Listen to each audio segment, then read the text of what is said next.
घरर छात उपरु शोइथिबा अवस्था जड़े व्यक्तिंकर मृतदेह उद्धार हेबा परे तांकु हत्या करा जाइथिबा संदेह रे पुलिस तदंत आरंभ करिछि।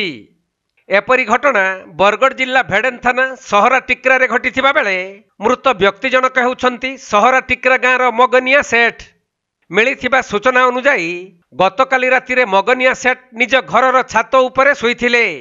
हेले आज सकाळु निदरु उठिबारे तांकर विलंब हेबारु घर लोक माने छात उपरकु आसी तांकर मृतदेह पड़िथिबा देखिबाकु पाइथिले।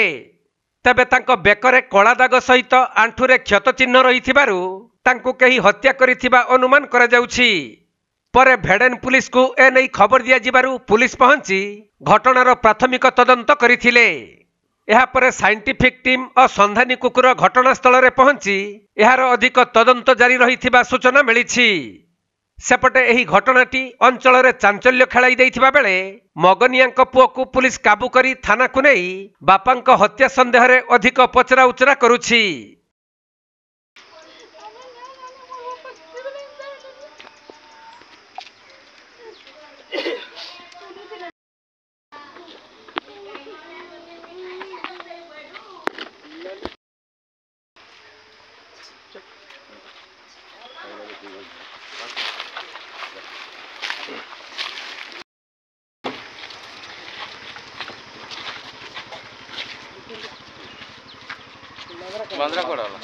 बरगढ़ जिल्लारू अरुण कुमार मेहर रिपोर्ट, कोणार्क लाइव।